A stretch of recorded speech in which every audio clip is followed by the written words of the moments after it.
나는 밥을 먹어도 우리나라의 독립을 위해, 잠을 자도 우리나라의 독립을 위해 잤다. 이것은 내 목숨이 없어질 때까지 변함이 없을 것이다. 그러면 당신은 조선의 독립이 가능하다고 생각하는가? 당신은 일본의 실력을 모르는가? 나는 일본의 실력을 잘 안다. 지금 아시아에서 가장 강한 무력을 가진 나라라는 것도 안다.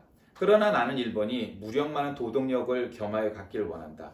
그건 무슨 뜻인가? 나는 진정으로 일본이 망하기를 원치 않고 좋은 나라가 되기를 원한다. 이웃인 우리나라를 유린하는 것은 결코 일본에게 이익이 되지 않을 것이다. 2천만에게 원한을 품게 하는 것보다 우정을 가진 2천만을 이웃으로 두는 것이 일본에게 득이 될 것이다. 내가 우리나라의 독립을 주장하는 것은 동양의 평화와 일본의 복리까지도 위하는 것이다. 이렇게 도산 안창호 선생님께서 말씀하셨습니다. 우리가 잘 알듯이 도산 안창호 선생은 기독교인이었고 그런 신앙적 바탕 위에 독립운동을 해서 우리들에게 큰 귀감이 돼서 지금도 존경을 받고, 사실은 이제 개인적인 의견으로는 우리나라 화폐에 이황 이희 선생보다 이 독립운동가들 백범, 도산, 조만식, 호당 이런 선생들이 올라가는 것이 더 중요하다, 일이다, 더 마땅하다 이런 생각을 합니다. 우리가 신앙생활을 하다 보면은 여러 가지 이제 프레임을 만나게 됩니다. 어떤 사회든지 있던 프레임이죠. 보수와 진보라는 것은 어느 시대, 어느 사회나 있는 거고요. 우리나라는 특별히 군부 독재 대 민주, 이런 것들이 이제 그런 프레임을 갖고 있었죠. 그래서 그걸 미화시켜서 독재를 산업화 세력과 민주화 세력, 이렇게 말하기도 하지만 결국 독재 대 민주, 진보 대 보수, 이런 거죠. 독재 대 민주라는 것은 이제 후진국들에게서 나타나는 프레임이고, 어느 나라나 진보나 보수의 프레임은 있죠. 근데 중요한 것은 대개 보면은 교회가 지도력을 잃었다 할 때는 어떤 때이냐면 결국 이 프레임의 리더가 되지 못하고 그 프레임의 틀 속에 매몰돼서 쫓아갈 때 교회가 리더가 되지 못했어요. 예를 들면 우리나라가 독립운동을 할 때 어떤 사람은 교회가 무슨 역할을 했나 잘 모를지 모르지만 사실은 교회가 독립운동에 굉장히 중요한 역할을 했죠. 예를 들면 3.1 운동의 출발 자체가 민족대표 33인이었는데 그 중에 대다수가 기독교인이었고 사실은 주도한 게 기독교인들이었습니다. 대부분이 다 목사와 장로들로 구성되어 있었죠. 물산 장려운동 마찬가지입니다. 그 물산 장려운동을 지금으로 말하면 여선교회, 여전도에서 앞장섰던 겁니다. 그렇듯이 독립운동의 저변에는 헌금을 걷어갖고 보내는 것도 아주 유용했던 것이 교회의 헌금 체계였습니다. 그러니까 독립운동을 할 때 우리가 독립운동의 주역이었던 것은 그 프레임을 이끌고 가는 리더가 되었기 때문이죠. 근데 언젠가부터 사실 이제 독재 시대인데 교회가 진보와 보수라는 덜 중요한 프레임에 갇히면서 보수 세력은 이제 군부 독재에, 진보 세력은 민주 세력과 연합해서 마치 교회가 갈라선 것처럼 보였습니다. 그래도 그때는 그렇게 크게까지는 문제가 아니었습니다. 근데 이제 문제는 이 민주화 구도가 민주 대 독재의 그런 군부 독재의 그런 프레임이 깨진 이제 육공화국 이후의 시대에 교회가 점점 힘을 잃어가는 겁니다. 그러니까 독재가 없어졌으니까 좋을 것 같은데 교회는 오히려 약화되고 있습니다. 왜 이런 결과가 생겼을까요? 아니, 독재가 없어졌으면 좋은 건데 그게 역사의 아이러니입니다. 그러니까 그때까지는 교회의 역할이 있었습니다. 교회가 민주화를 위해서 애쓰는 그룹이다, 세력이다. 그런 평가가 있었고 실제로 그랬는데 이제는 민주화를 이루고 나니까 진보와 보수 싸움에 매몰되는데 이제 문제는 민주주의를 이루니까 진보 그룹은 어떤 특별한 아젠다가 없는 거예요. 어떤 토픽이 없는 거예요. 어떤 테마가 없는 거예요. 민주화를 이루었으니까. 그 다음 테마를 못 잡은 거예요. 그 사이에 보수 세력은 이 독재와 결부했던 보수 세력은 계속해서 옛날엔 반공, 그 다음에는 하여튼 이러면서 아젠다를 계속 갖고 왔었는데 지금 이제 태극기죠. 태극기. 결국 그 아젠다라는 거는 뭐예요? 친일의 아주 대표적인 인물이었던 박정희와 그의 딸을 구해내라. 이런 거잖아요. 계속 그 사람들은 그걸 만들어냈다고. 그러니까 세상 사람들이 어떻게 여기냐면 기독교는 개독교, 태극기, 그래서 우리나라에서 없어져야 유익할 집단, 이렇게 인식하는 것이 굉장히 다변화돼 있어요. 그러니까 이제 종교가 없는 사람들도 내가 종교를 가져볼까 했을 때 물론 찾아오는 사람도 있지만 전반적인 의식들, 특히 이제 젊은 친구들이 교회에 대한 부정적인 인식을 쏟는데 인터넷 세상과 SNS 세상 굉장히 큰 역할을 하고, 말도 안 되는 얘기지만 그런 말도 안 되는 가짜 뉴스 뭐 이런 것을 제공하는 것이 결국 정광훈과 태극기 부대와 같은 이런 일부 몰지각한 세력들에 의해서 조장되고 있는 이런 현상인 것입니다. 그런데 정말 교회가 그랬는가? 그렇지 않습니다. 그러니까 지금의 문제는 결국 우리가 이 시대의 틀을 이끌어가는, 그러니까 우리가 독립운동을 하거나 뭐 이럴 때 일제시대 때, 그다음에 생활이 어려웠을 때 이 나라를 이끌어갔던, 이 시대에 먹을 것을 나눠주고 또 문화와 정신세계와 뭐 이런 영적인 문제까지도 전부 교회가 이끌어가던 시대에서 이젠 교회가 이끌려가는 시대가 되어버리고 많은 이러한 틀이 돼버리니까 교회가 프레임을 이끌지 못하고 프레임 안에 갇혀서 세상에 만들어 놓은 진보나 보수 뭐 여러 가지 뭐 빈부 이런 그런 프레임에 우리가 쫓아가는 양상이 돼 버렸다는 거예요. 그러니까 교회는 그런 데가 아니라는 거죠.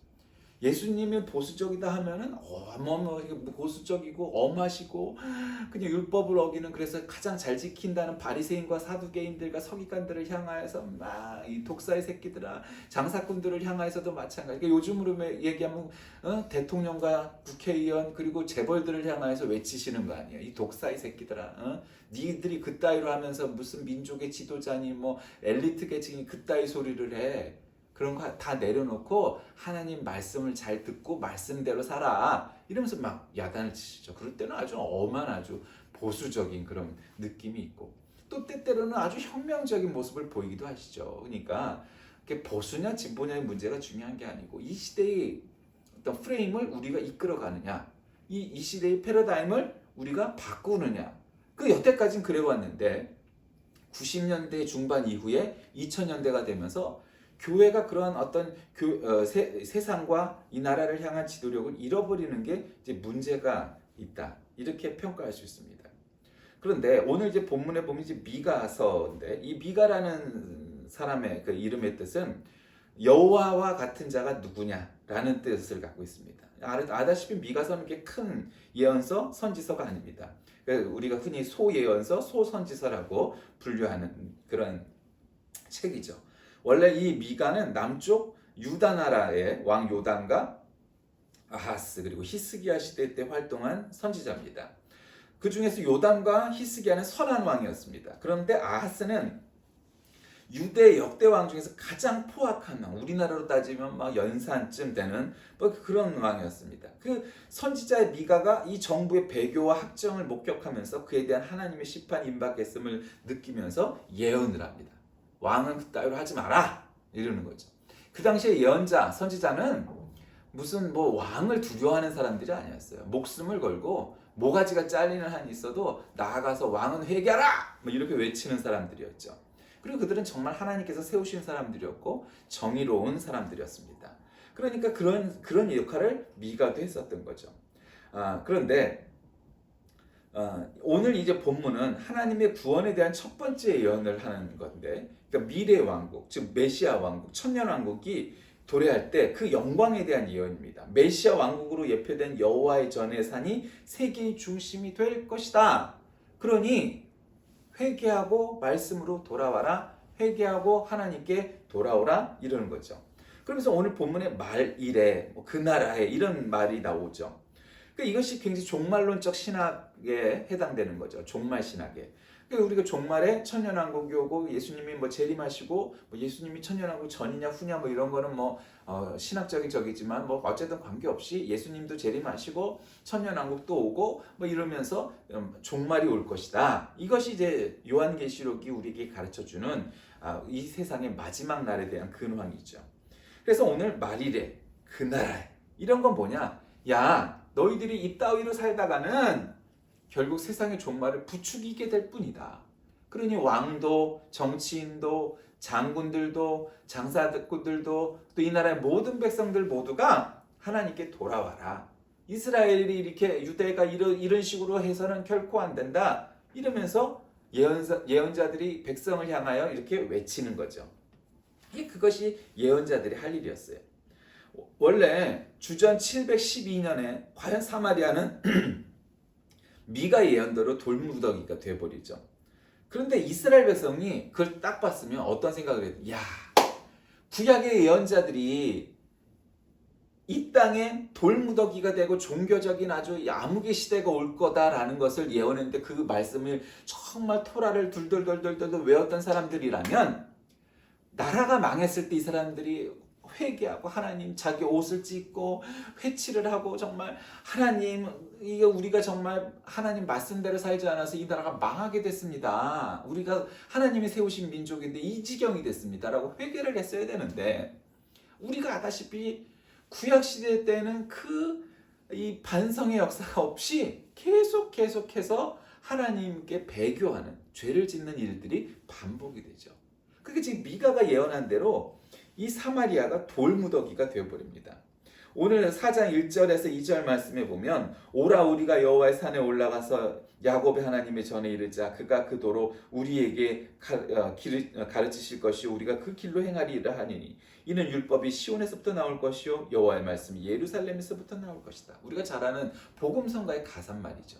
이게 바로 미가의 예언이었어요. 그러니까 너희들이 정말 하나님의 말씀으로 돌아올 때 이 나라가 회복이 될 것이다. 그러니 말일에 세상의 마지막 날의 종말에 너희들이 그렇게 있으면 안 된다. 빨리빨리 돌아와야 된다. 이렇게 얘기하는 거죠. 그 사실 이 미가서의 전체적으로 보면 미가는 이스라엘 백성들에게 두 가지의 그 확실한 예언의 내용을 선포하고 있는데 첫째로는 죄 있는 이스라엘은 심판을 받을 것이라는 것이고 둘째 심판받으면 끝날에 이스라엘이 회복되고 왕국이 임한다는 거죠. 왕국이 임한다는 건 사실 뻔한 얘기죠. 예언자들이 이런 얘기하는 거예요. 회개하라. 회개하라.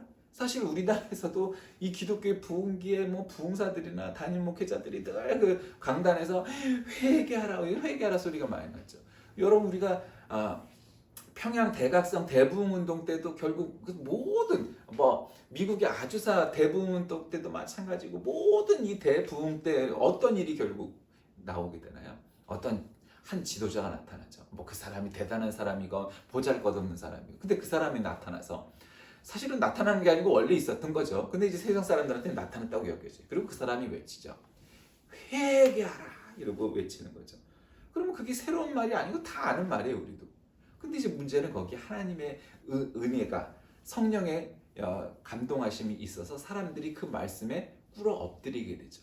그리고 한 사람이 회개하기 시작하고 그것이 그 교회에 그리고 그 마을에 그리고 점점점 범위를 넓혀가면서 대회개운동, 대부흥운동이 일어나는 거죠. 결국 대부흥은 회개로부터 시작되는 것인데 문제는 이스라엘의 역사가 이렇게 나라가 망하는 일을 당하면서까지도 그들은 제대로 회개하지 않았어요. 지금도 마찬가지죠. 이스라엘은 대단한 강국입니다. 우리나라하고 경제력, 국방력을 따지면 우리나라 윗순위쯤 올라갈 만큼 우리나라가 세계에서 아주 낮게 따져도 12위, 가장 높게 따지면 군사력으로 따지면 7위쯤으로 따져요. 전체적으로 한 10위쯤 되는 나라인데 이스라엘이 강대국 순위에서 9위쯤 하는 우리나라 한 단계 위쯤 되는 우리 인구도 1000만도 제대로 안 되는 그 조그만 나라가 그렇게 아주 강한 나라예요. 지금도 강한 나라지만 아주 강소국이지만 하나님 앞에 회개하지 않았잖아요. 하나님 앞에 돌아오지 않았어요. 메시아가 오셨는데 그 메시아를 결국은 못 박은 것도 결국 이스라엘 사람들이었는데 그리고 회개하지 않고 안 돌아왔단 말이에요. 그게 결국 이스라엘이 회개하고 돌아오는 날 세상의 종말이 올 것이라는 거죠. 미가서 5장 2절에도 베들레헴 에브라다야 너는 유다 족속 중에 작을지라도 이스라엘을 다스릴 자가 내게서 내게로 나올 것이라 그의 근본은 상고의 태초에니라. 이 유명한 성탄절에 우리가 잘 읽게 되는 이 구절도 결국 미가서 5장에 있는 내용입니다. 미가 선지자가 이렇게 하나님 앞에 나오죠. 누가 여호와와 같은가? 이런 말뜻을 갖고 있었다고 합니다. 하는 이 사람의 이름이 말이죠. 자, 그럼 미가의 메시지 결국 하나님의 심판입니다. 하나님의 심판은 지금 임하고 있는 중이고 이미 임하였고 너희들이 하나님 말씀을 듣지 않으면 결국 그렇게 되지 않는다. 하나님 앞에 돌아오지 않으면은 결국 너희 나라는 망하게 될 것이다. 왕도 쓰러지게 될 것이다.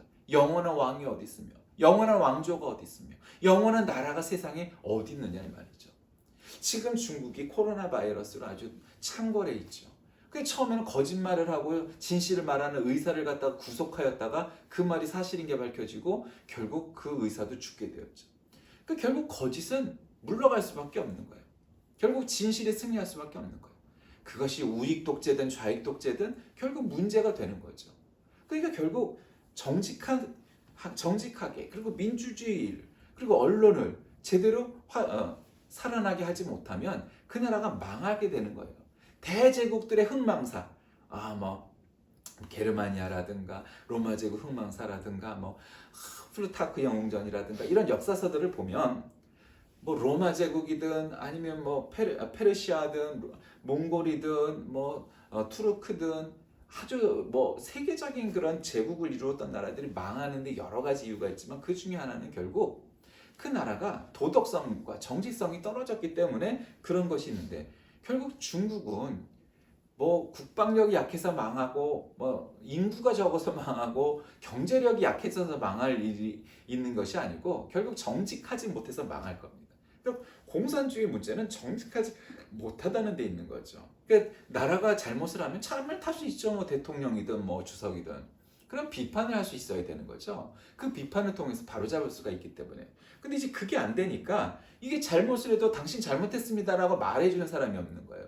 그 왕조 시대에도 왕한테 누가 당신 잘못했습니다. 전하 잘못했습니다. 이러기가 쉽지 않잖아요. 물론 그런 사람들도 있죠. 신하도. 그런 사람들 되게 귀한가 우리나라도 그랬잖아요. 그러니까 이 이스라엘에서도 신하들이 그렇게 잘 못 말하니까 가끔가다 예언자들이 나타나서 왕 앞에 나고 왕은 나오라 이러고 왕 앞에 가서 왕을 회개하라 이런단 말이에요. 그 다윗이 우리가 잘 알다시피 굉장히 허물이 많은 사람이었어요. 허물이 많았죠. 남의 마누라 뺏어갖고 살기도 했고. 그런데 다윗의 하나님께 사랑받은 이유는 뭐냐면 다윗은요 하나님의 말씀이 하나님의 예언자가 나타나서 회개하라 나단 선지자가 그렇게 얘기했을 때 그리고 하나님의 말씀이 그에게 전해졌을 때 그냥 부끄러움도 없이 땅바닥에 엎드려 하나님 제가 잘못했습니다 그러고 막 회개하는 사람이었어요. 여러분 그게 쉽겠어요? 대통령이 땅바닥에 꿇어 엎드리고 그게 쉽겠어요? 채신머리였게? 요즘도 안 될 일이잖아요. 하물며 왕은 말할 나이고. 근데 다윗은 그게 됐어요. 그게 가능했던 사람. 왜? 하나님밖에 안 보였어요. 그가 다른 사람과 마찬가지로 어떤 면에서 더 많은 죄도 있었을 텐데 그럼에도 불구하고 다윗은 회개하라 했을 때 하나님이 나한테 말씀하시는구나. 내가 회개해야지 하고 진정으로 회개할 줄 아는 왕이었다는 거죠. 그때 대부분의 왕들은 지가 뭔데 임마 이따위로 있다 소리를 해야 되게 이런 태도를 보였다는 거예요. 하나님이 나한테 그랬다고? 야야야 웃기지 마. 나만큼 하나님 잘 믿는 사람 있으면 나 뭐라 그래. 이런 태도를 견지했다는 거예요. 대부분의 왕들은 다윗처럼 그렇게 겸손하게 무릎을 꿇고 그냥 아주 싸구려 무명 옷을 입고 그 옷을 찢어가면서 부끄럽지도 않게 그때는 이제 회개하는 방법이 그런 거였으니까 자기 옷을 찢고 회치를 하고 막 그냥 바닥을 기우면서 하나님 내가 왜 이렇게밖에 안 될까요? 회개하게 해주세요. 내 죄를 용서해 주세요. 이렇게 하는 것이 일반적이었는데 그걸 설마 왕이 백성들 앞에서 그럴 수 있을까? 안 됐다는 거죠. 그게 가능했던 것이 바로 다윗이었습니다. 그러니까 미가가 있던 이 당시에도 결국 그런 일들이 가능했어야 되는데 안 됐다는 거죠. 만민이 각각 자기의 신의 이름을 의지하여 행하되 오직 우리는 우리 하나님 여호와 이름을 의지하여 영원히 행하리로다 하시더라. 우리가 하나님의 이름으로 무엇을 해야 되는 거죠? 그 하나님의 이름, 하나님이 이게 기뻐하시는 일일까? 하나님을 위하는 일일까? 하나님 마음에 드는 일일까? 판단하고 생각해보면 아는 거예요. 예배당을 크게 짓는 게 문제가 아니에요. 그러나 예배당을 정말 화려하게 짓고 크게 짓는 것이 정말 하나님이 기뻐하시는 일일까? 물으면 답은 나오는 거예요. 정말 하나님이 기뻐하시는 게 뭘까? 성경에 보면 예수님이 가난하게 사셨다고 그랬을 때 물론 가난하셨죠. 그러나 12제자들과 함께 다닐 때 그 수중에 돈이 없었겠어요? 있었어요. 요즘으로 표현하면 몇백만 원, 몇천만 원까지도 있었을 거예요. 생각해 보세요. 12제자뿐만 아니라 70문도가 있었고, 그리고 따라다니는 사람이 적게는 수십 명, 많게는 수백 명, 집회를 열면 수천 명까지 모였는데, 아니 그런 규모의 사역을 하려고 하다 보면 요즘으로 말하면 수중에 몇천만 원, 몇백만 원이 없었겠어요? 있었을 거라고요. 매 끼마다 맛있는 음식을 먹는 게 어려웠겠어요? 제자들이 그 쫓아다니는 사람들이 예수님 이거 드세요. 많이 드셔야죠. 이따 설교할 때도 힘내서 하시죠.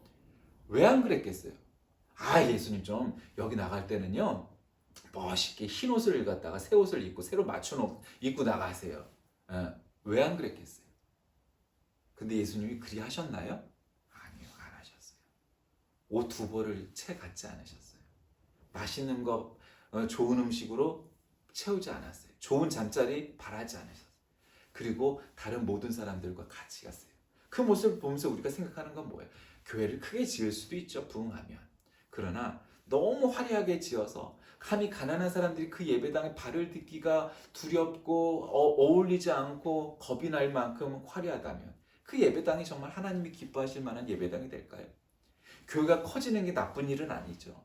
그런데 정말 하나님의 영광을 위해서 하는 일은 적고 그저 교회 사람들 늘리고 재정 늘리는데 앞장선다면 그것이 하나님이 기뻐하시는 교회일까요? 정말로 선교는 하지 않고 전도는 하지 않고 그저 우리 배 불리는 일이 앞장선다면 말이죠. 그러니까 큰 게 나쁜 게 아니에요. 그러나 하나님이 기뻐하실 만한 일일까 생각해 보면 나오는 것이 바로 이거예요. 우리는 하나님의 이름으로 행진하는 사람이 되어야 되죠. 그게 하나님의 교회가 되는 거예요. 결국 미가서는 오늘 결론적으로 이런 얘기를 하죠.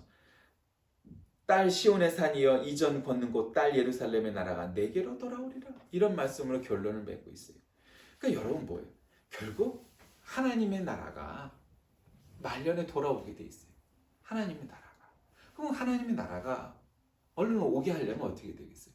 이스라엘이 역사적으로 따지면 이스라엘을 회개해야 되겠죠.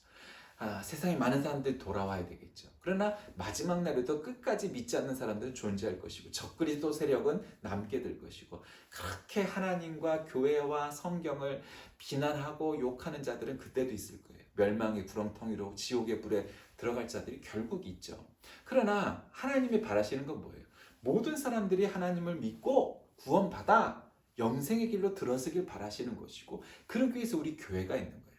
교회의 목적은 알파와 오메가, 처음부터 끝까지 영혼 구원에 있음을 믿으시길 바랍니다. 그리고 나서 큰 교회도 필요하고 큰 예배당도 필요하고 큰 예산도 유용할 수 있는 거예요. 큰 게 나쁘다는 게 아니라 그만큼 큰 일을 감당해야 돼요. 그래서 세상으로부터 칭찬을 받는 그 칭찬도 크게 받겠죠. 큰 교회니까. 그런 교회가 되면 되는 거예요. 여러분, 저는 오늘 이 미가서 말씀을 중심으로